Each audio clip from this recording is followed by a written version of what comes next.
Welcome everybody to the Clear Tai Chi Mastermind meeting for Friday, July 15th, 2022. And with us today is me, your resident host, and here in Maryville, Tennessee, outside of Knoxville. Matt's got the nipples or whatever it is this week, and so he opted not to be on the call for that reason, at least not here. Yeah, so no, probably not on the other either, because I'm thinking it's still too much. But anyways, after he gets over the COVID, then we'll pick it up from there. All right. So with us this week is Jared Blanksmith in Cleveland, Ohio. Yep. Thank you for having me. Welcome. I can be found on Facebook at Emerald Valley Tai Chi. Harry Legg in Verona, New Jersey, outside of New York City. Hey there, Sifu. Thank you. New Jersey Tai Chi is the school. Verona is about 15 miles from New York City. Also have Paul Shansky in Fairlawn teaching as well. Thank you. Phil Chan in Columbus, Georgia. Hello, all. Welcome. Mark Mashad, he's the person being interviewed today. In Michigan, he's going to tell you which part he's in. Hi, yeah, it's the Midwest Michigan area, kind of in between Grand Rapids and Lansing. Welcome. Art Don in the Washington, D.C. area. Hello, everyone. I'm in Greenbelt, Maryland. That is 12 miles east of Washington, D.C. Welcome. So, thank you. Sheila Bell in Costa Rica. Hi, everybody. I am in Guanacaste, which is the northern Pacific region of Costa Rica. And Balance Ideal Tai Chi has classes in Lavaria and also Playas del Coco. Cool. Welcome. Jim Kelly in Boca Raton, Florida. Down in sunny Boca Raton, and also big presence on the internet. If you look up West Boca Tai Chi on Facebook, you'll see some stuff. Excellent.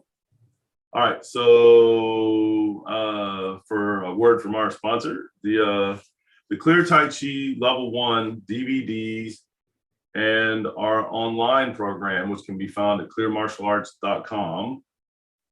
And that program is where everybody basically kind of starts when they're going to do the Tai Chi part of what we do directly.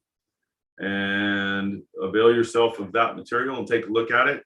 And the online's like $47 a month. And then if you buy the whole program, and there's ways to do that, then you own it, whether it be online or on DVD. And it's again how most of the folks here got their start. They may have actually bought something else first, but then when they start to get serious about it, they become studied those programs. The other thing I want to promote for you real quickly is every June each year, first full weekend, we do the Clear Tai Chi Gathering. And that's taichigathering.com has the information on that. We already have a full roster of presenters for next year and what most of them are presenting. And we've got a couple of guests coming that you'll all get a lot out of and enjoy. And I've been able to spend time with them and enjoy what I've been able to interact with them on.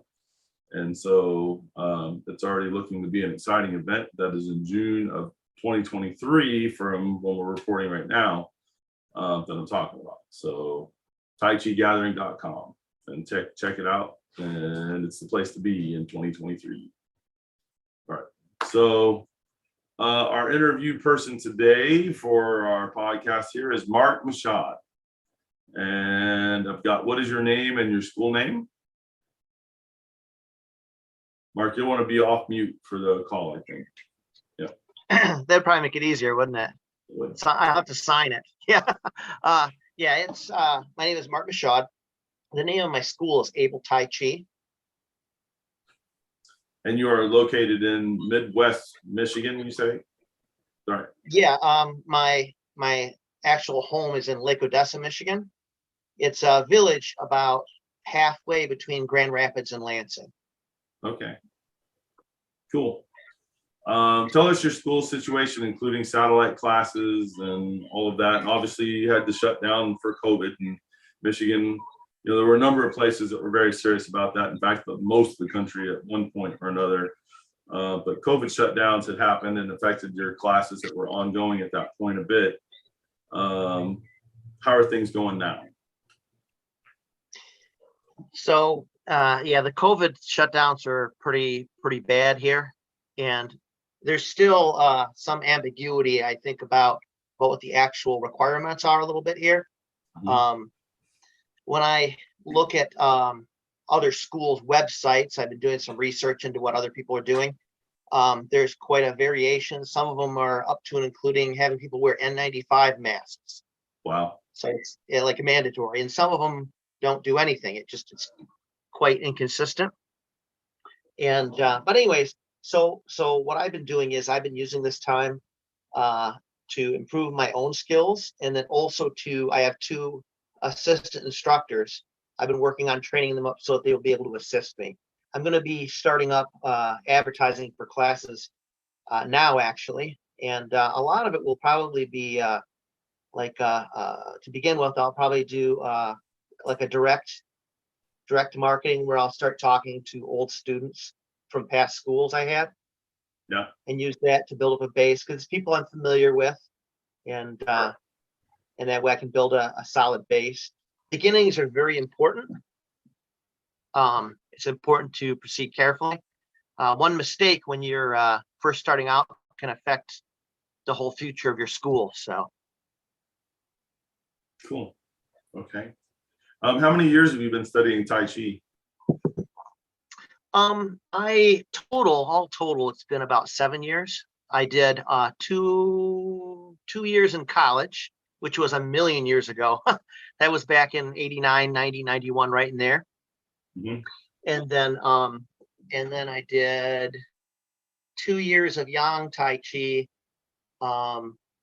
Right about, it was a 2 years of Yang Tai Chi, but about, so I did 2 years of Yang Tai Chi.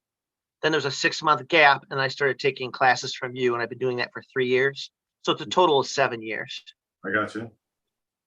Was the Me Twin, was that Cotton Fist? It's called the Secret Yang style. Yeah, it's Cotton Fist. And okay. And I can't remember who the lineage guy, there was a famous guy back in the 40s and 50s. But they that did kinda they stuff. did applications and stuff? No, No. Okay. no, yeah, no applications. Matter of fact, I have a story about that. It kind of shows the difference between, how you teach and then how they taught.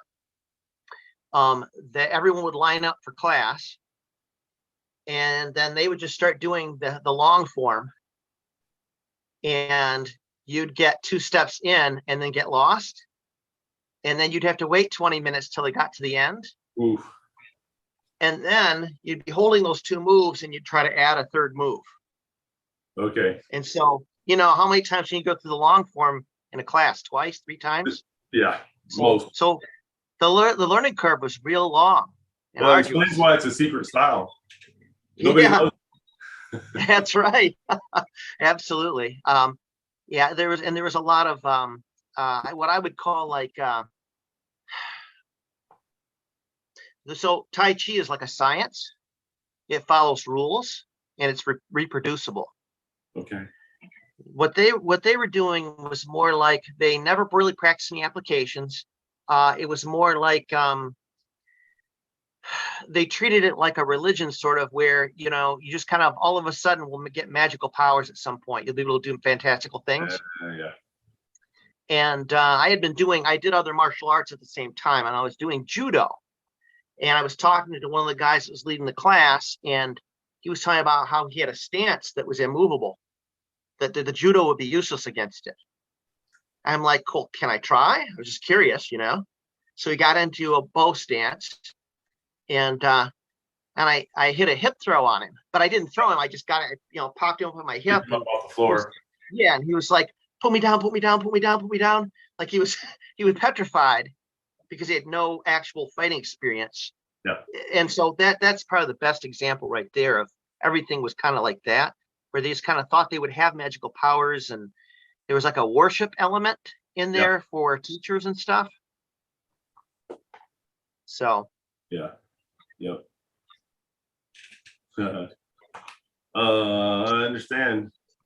Hey, when I was talking about promoting the Clear Tai Chi earlier, we have a section now, a whole module that is specifically on fighting applications for the moves, all of the moves in the Tai Chi. So if you check that out, that's at clearmartialarts.com. You'll see that that's on there.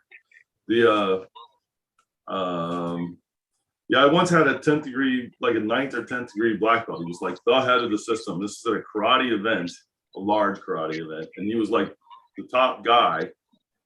And he knew I was a well-known guy and some other things. And so he basically, in the event, in front of pretty much everybody, was like, try to pick me up. You won't be able to pick me up. And I just looked at him and looked at his energy and where he was at and all that. And I went, if somebody didn't know and they were stupid, they wouldn't be able to pick you up. But let's not do that. And he was like, no, try to pick me up. And I was like, I'm going to be able to pick you up. He said, no, you're not. You see it, you try. And I was like, no, really, you don't want me to do this. He was like, absolutely, I insist. And I went over and leaned down and grabbed him around the waist area and just stood up and picked him up off the ground and then set him down. And then he was like, okay, then. And I was like, sorry, I did try not to do this. And this is about 3 of his students were looking at me like, here they come. And I'm like, you guys don't want any of that either. But, and just anyways, but people sometimes, there's skills and then there's what we call tricks. And you got to watch out for the people that are doing tricks in terms of, you don't want to be that guy, is what I'm kind of saying. The problem with tricks is that when you get somebody that's just really doing something, tricks don't go, they don't work very well. They have their little point where you can kind of do a demo or a show with it. And then after that, they lose a lot of ability to help you do much of anything. That doesn't mean somebody with enough tricks and good at some tricks couldn't do some things. But they're normally going to fail under enough real competition of any kind. And I don't mean competition like sport. I'm talking about just if they're really having to do something, the tricks don't tend to cut it very well. They can if it's more simple and stupid, but if it's just here they come, bam, bam, bam, bam, bam, or I'm going to pick you up and throw you on the floor and I'm getting in there with everything I got. Tricks don't normally accommodate that stuff very well. And so you want skills. So yeah. All right. Elaborate on your background because I know it's extensive. You've been studying since 1984? Yeah, and continuously. There really there was one 6-month break in there, but that was just me not doing an organized thing. I was still practicing on my own. Yep. And that was on purpose. What I had done was I started in 84, and that would have been probably 1998. I took 6 months off and just kept training like basic skills, punches and kicks and blocks, doing a lot of conditioning. And the reason why is I wanted the information that I had already been taught, I wanted to get a little bit soft. Yeah. In my brain so that then I could look at it differently. Okay. I want to look at it without kind of the programming so I could give an honest evaluation of what I was doing. Yep. Yeah, sure. And test it, pressure test it and stuff. So, and then I went back to, I took the stuff that was good and continued with that. And then I revealed the holes that needed to be, or maybe the inconsistencies in the strategy or tactics that needed to be filled in or fixed. But yeah, so I practiced since 84 continuously.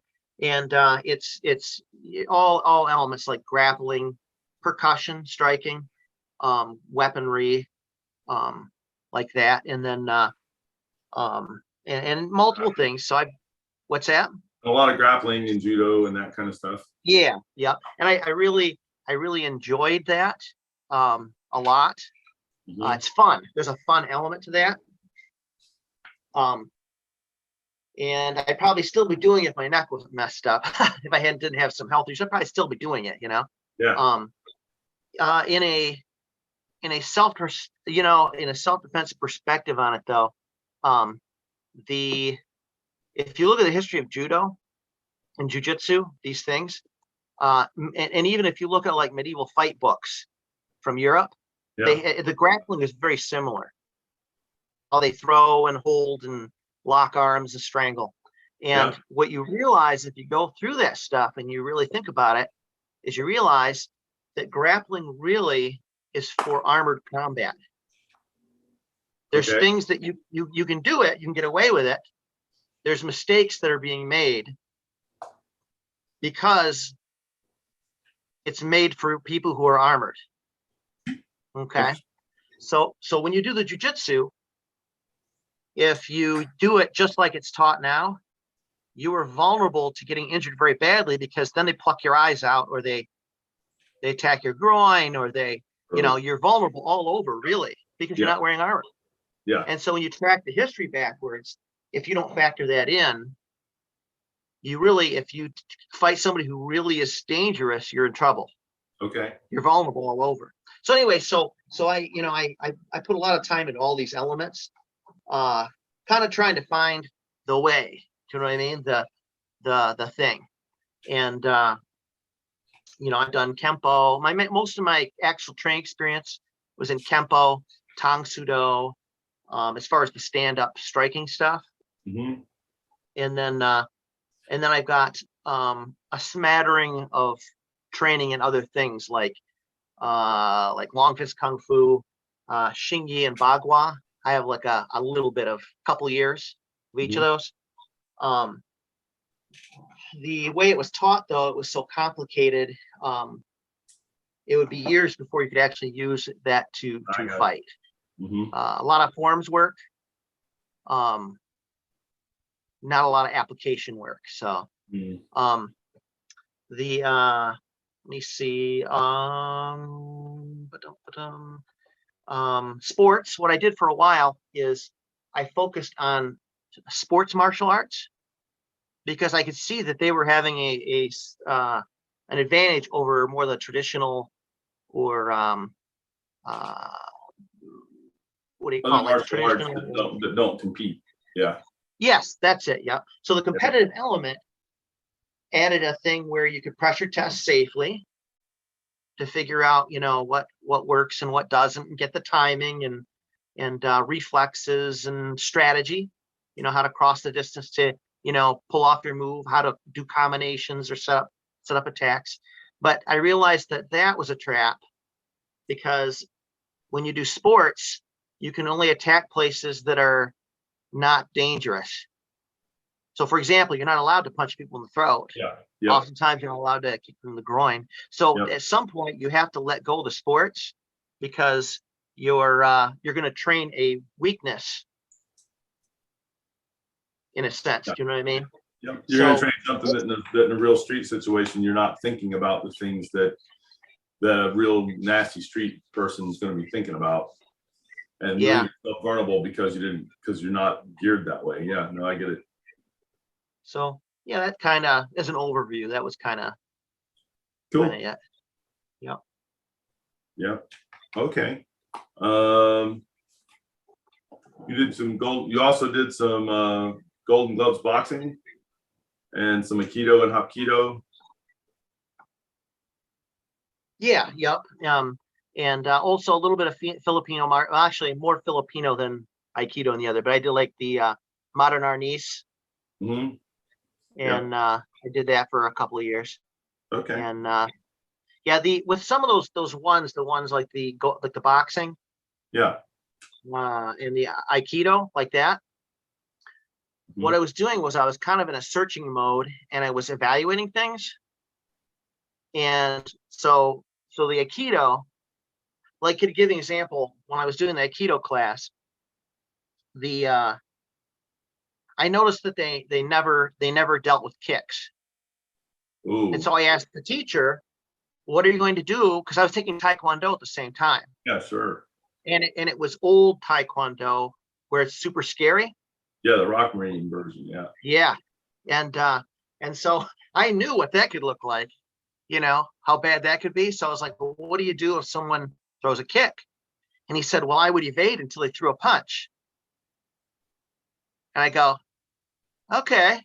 So I just kind of I followed it through till I think I went like maybe 3 months, just enough to get a sense of the underlying idea of the key, the mind extension.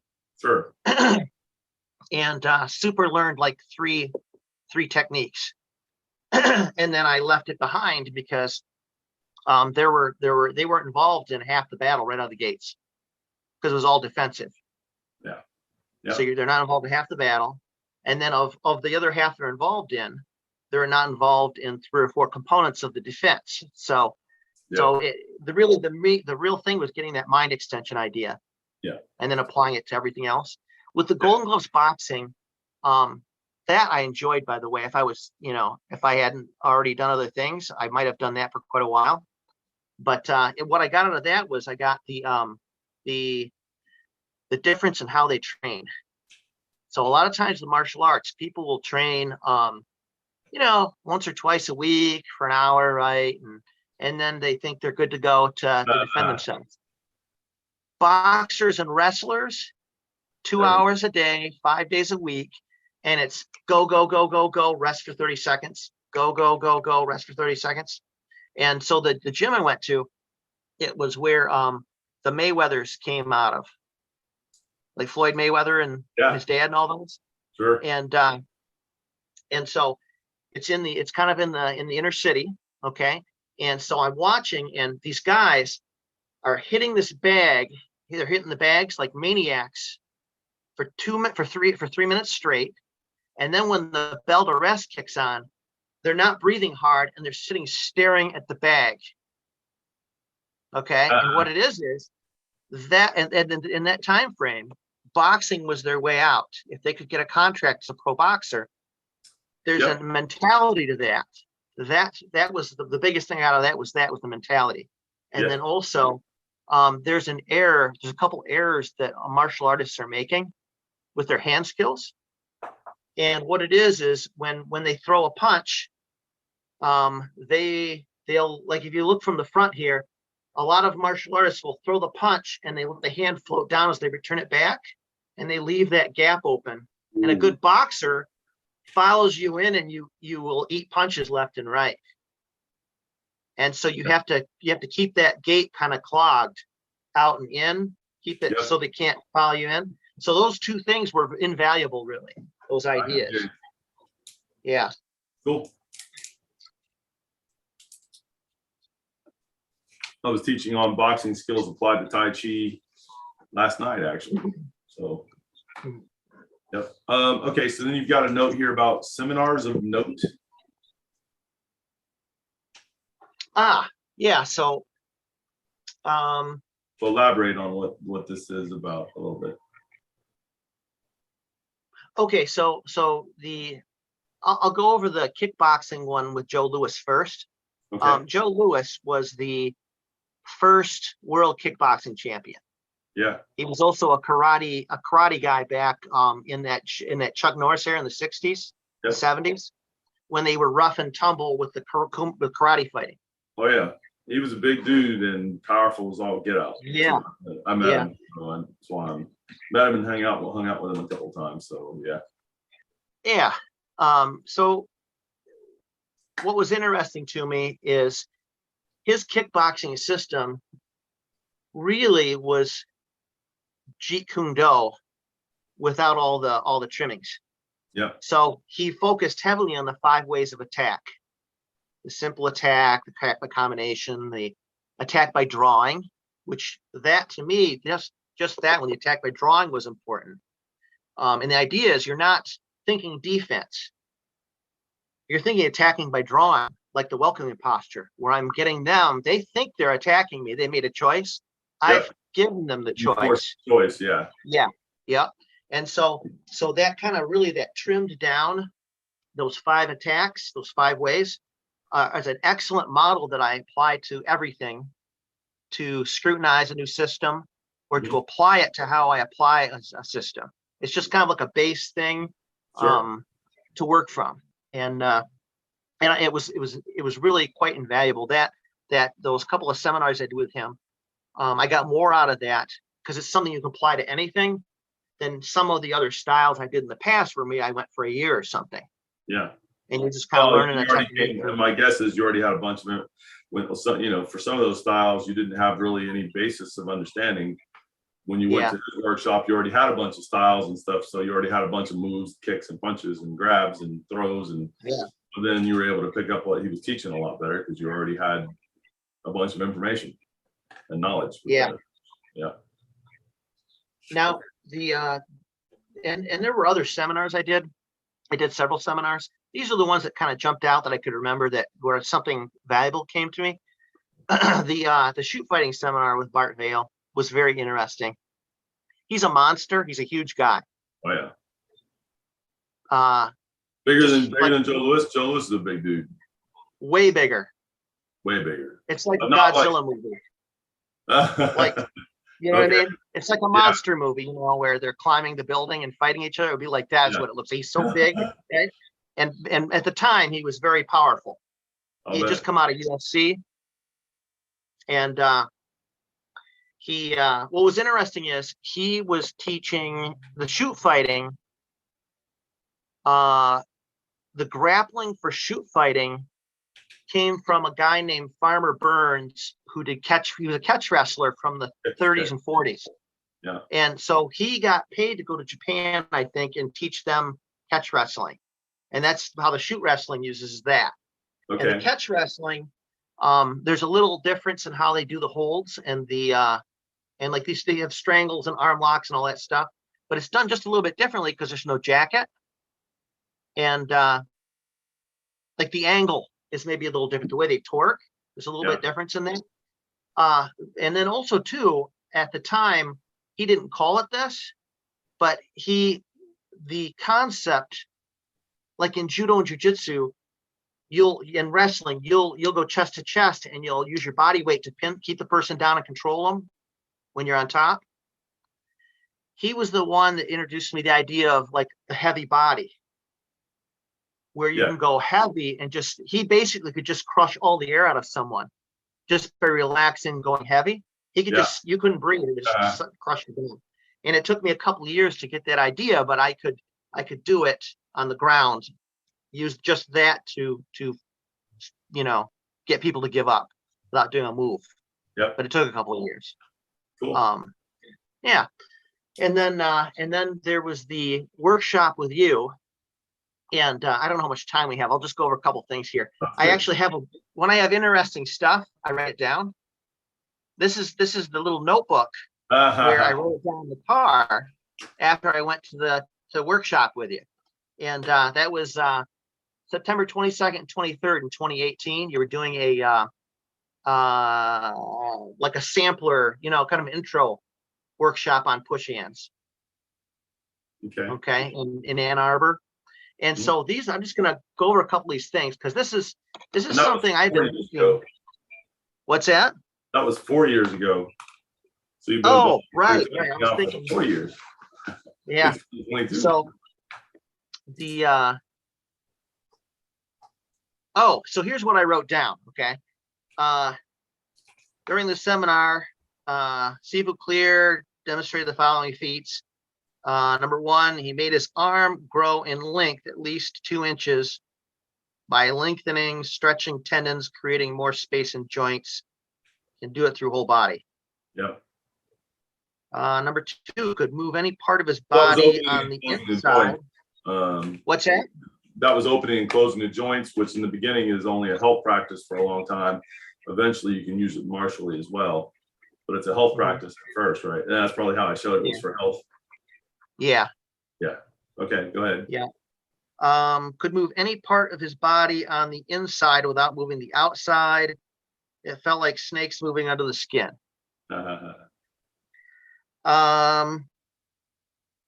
Number three, put chi energy into another person's arm without touching them, created a visible change in their arm and hand. The veins stuck out and became pronounced. Hair stood up on end.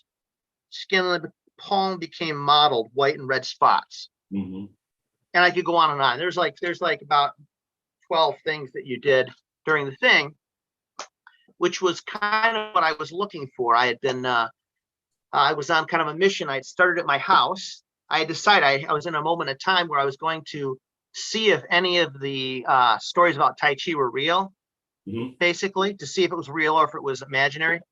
And I started at my house. I just started spiraling outward. I was just going to keep moving outward until I covered the whole world, until I figured out if it was real or if it just didn't exist, Yeah. basically. And so I only had to go to Ann Arbor. I only had to travel 90 miles or whatever. I thought that was funny. And it was within, it was actually the first place that I tried. It was just kind of like dumb luck. So, Cool. yeah.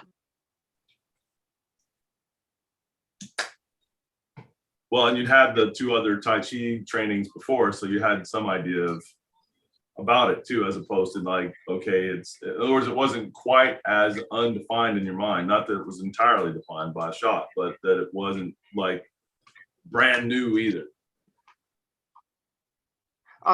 You know, The what it idea of is Tai Chi itself, I mean, Tai Chi training. yeah. You know, when I was in college, I went to the library at one point and went through all the resources in the library about martial arts. And from what I read, one of the best martial arts was Tai Chi, one of the most effective. But then that's not what I saw in the world. Yeah. Do you know what I mean? And so, Yeah. so I had a sense for what it used to be. And I was wondering if that was still around, Sure. if it was possible to find that. So, and that's why I'm here, is because you were demonstrating those things that I was reading back in 1989 or 90. Cool. So, yeah. Excellent. What is your teaching experience and journey? By the way, at any point, anybody in here's got any other questions for him, shout it out, and we'll go from there. What is your teaching experience journey? I started teaching in 1996 and have taught pretty much continuously since 1996. And so for, oh gosh, I'm trying to remember when, maybe 2008, somewhere in there, 2007, 2008. So I was teaching part-time from 98 to 2000, maybe 7 or 8, somewhere in there. Mhm. And then what I did is I ended up, I had been working as a social worker. And what I did was I had bought 2 businesses, a video store and then a dry cleaning business, in order to allow me to teach. That's what I really wanted to do, was do that. Teach and practice, learn the martial arts. And so from 2007 until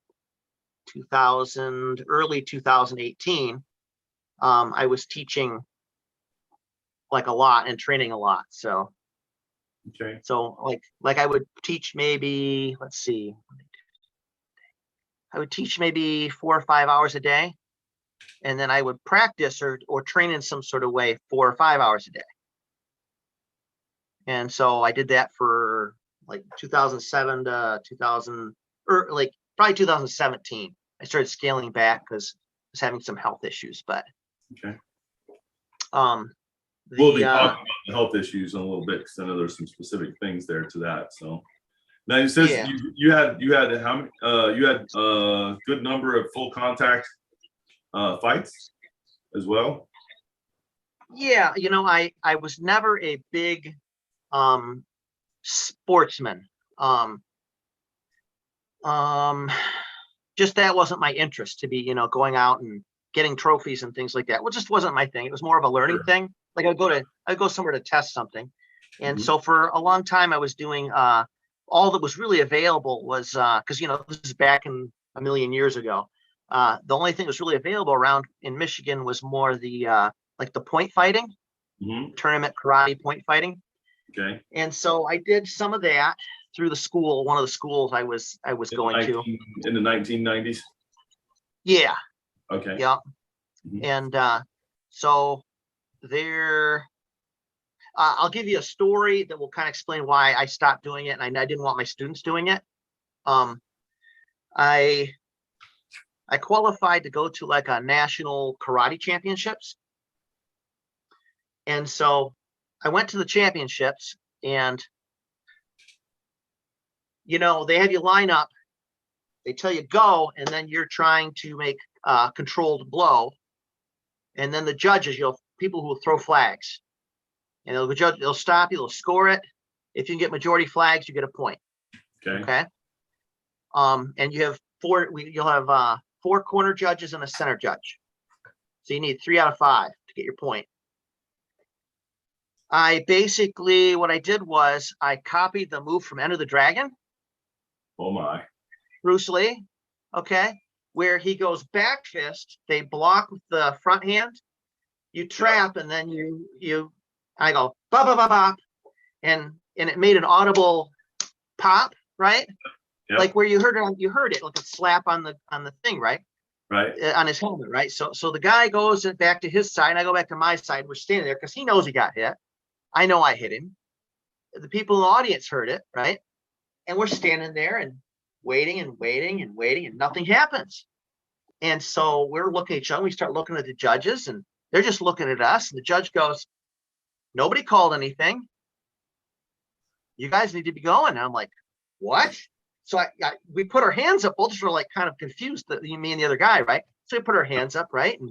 And we're moving around and attacking. And I did the same move, and I got him again, right? Yep. And this time the guy paused, but nobody called anything, so he kept going. And I ended up, I hit him, and what I did was I pinned my hand to his head, and I had to hold it there for like 2 or 3 seconds and keep his arm pinned so he couldn't hit me. And finally somebody called it, and I only got 3 flags. So all 5 didn't even call it, okay? Wow. And then I was annoyed. So what I did was, that's the only move I used through the whole thing. I didn't do anything else. I just hit him over and over again. And what I would do is I would just circle to his rear and keep Yep. my glove pinned to his head, Yeah. right? Mhm. To where people were talking about it up in the audience because it was so ridiculous. Yeah. And it has to do with judges being from the same school as the guy who's fighting. Right. There's really quite a bit of corruption in the whole tournament scene. They're done And that. so, and then in the final match, They've been there and been a victim of that. yeah.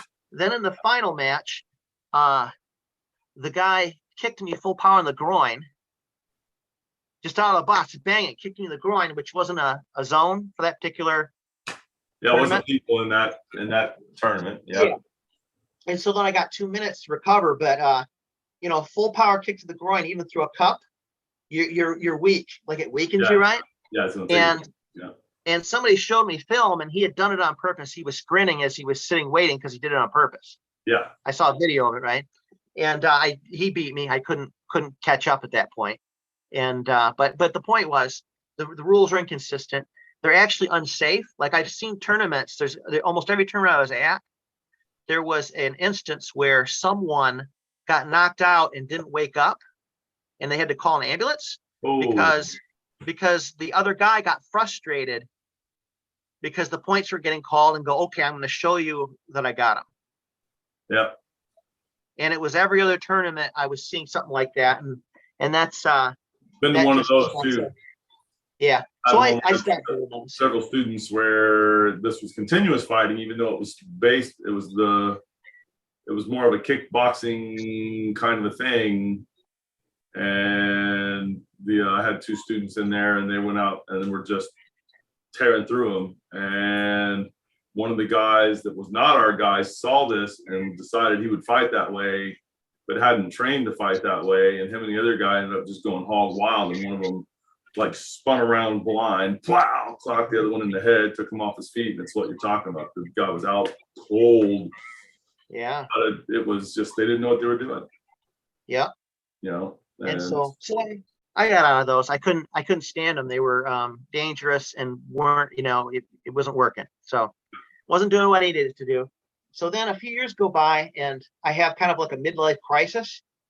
I'm in my 30s. I would have been like 34 probably. And I get to thinking, because I'm getting a little older, and I'm going, and I was having some health issues at the time. And I was thinking, well, I wonder if I'm wasting my time. I wonder if this stuff would really work. You know what I mean?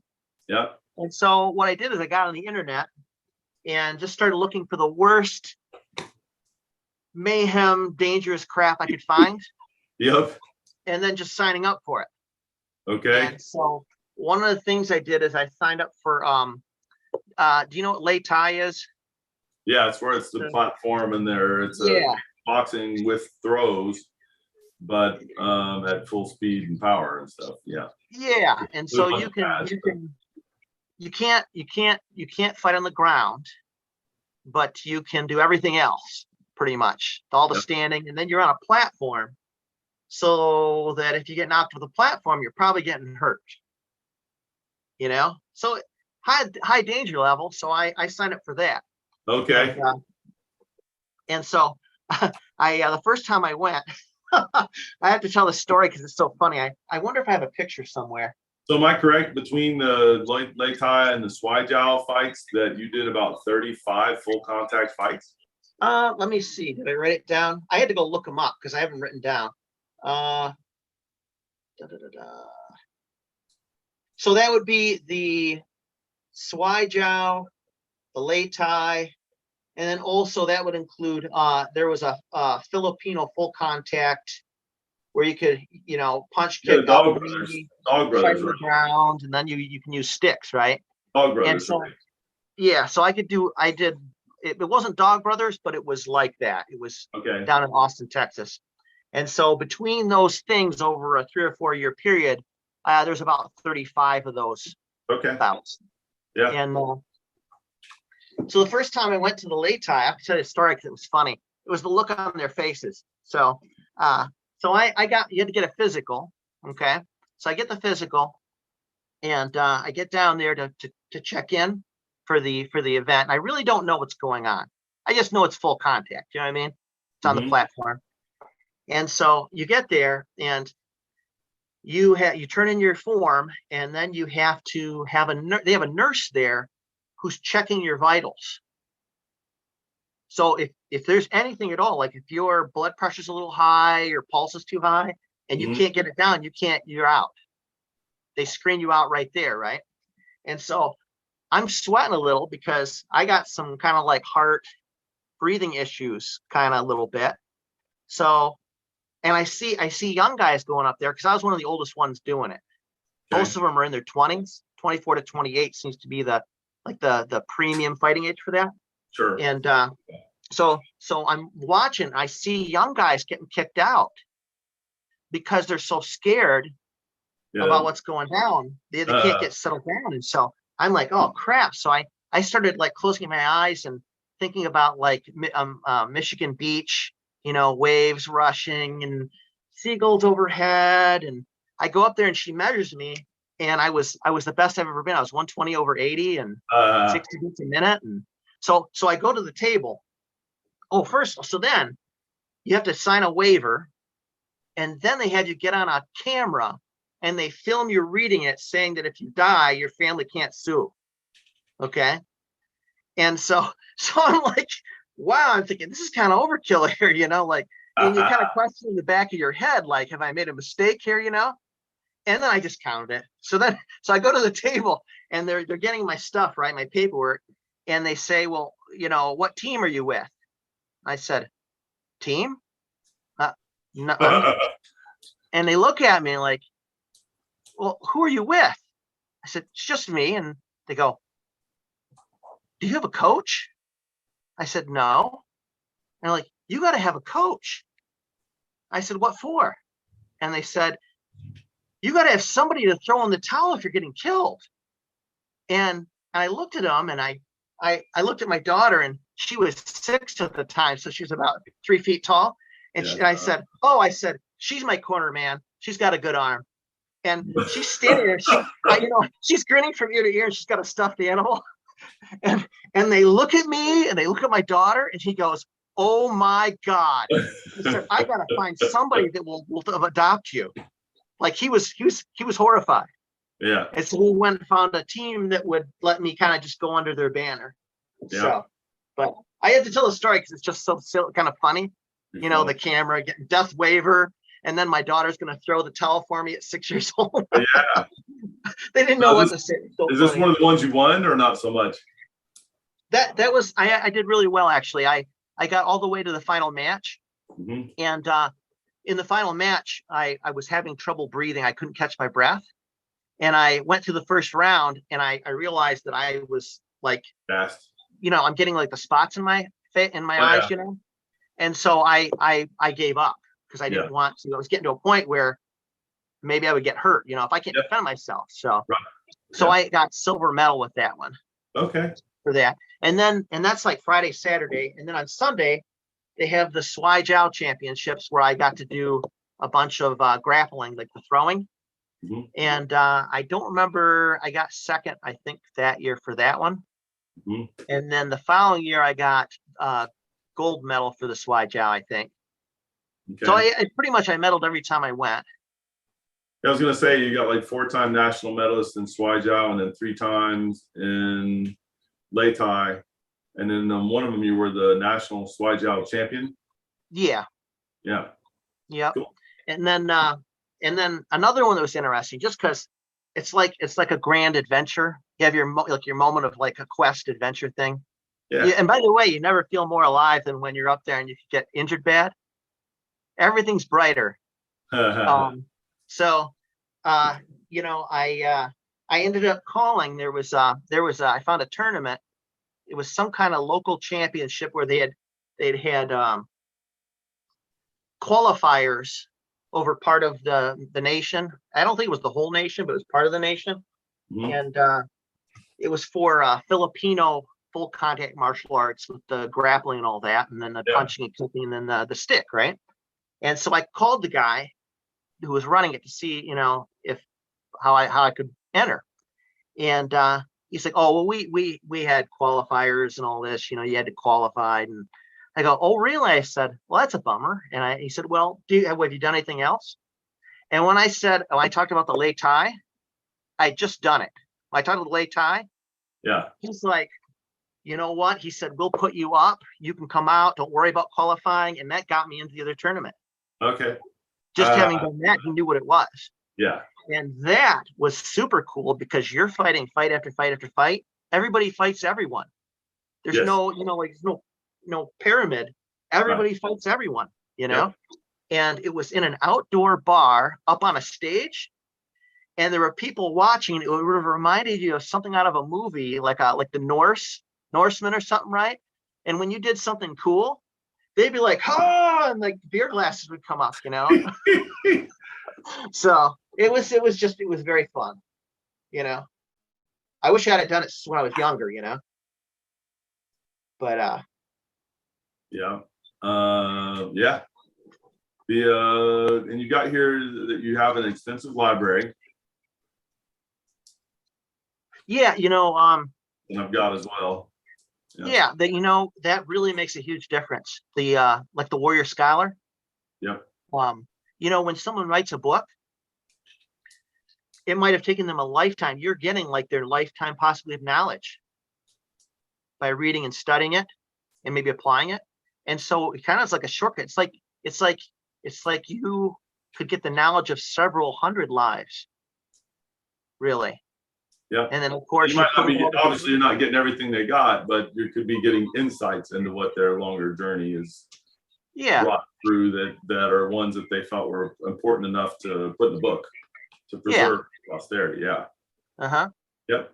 And so, I've got an extensive, all told right now, and I've read thousands of books, but I've got 1,200 books in my library on all facets of things, but about 350 books on martial arts, and then maybe 250 videos, instructional videos. Sure. So Yeah. Cool. What other credentials do you actually have? So I have a 3rd-degree black belt in Kempo, and it's not American Kempo. It's a hybrid style where it was in that, there was a period in the 80s, there was still a carryover where people weren't mixing things. was kind of a taboo. So karate was karate and judo was judo, and you could go do more than one thing at a time, but you know, you didn't advertise it and people didn't talk about it much. You know, it wasn't that, you know, it was a taboo. You couldn't go study other things, Oh, but yeah. it, you know, it was kind of that era. Mhm. And so in the 90s, you started to see people putting stuff together, trying to create styles. There's probably millions of styles that were created in the 90s, seems like. Okay. And so the Kempo I did was like a hybrid style that had like a bunch of different components to it. Mhm. So I got a third-degree black belt in that. And then I have a third-degree black belt in, I was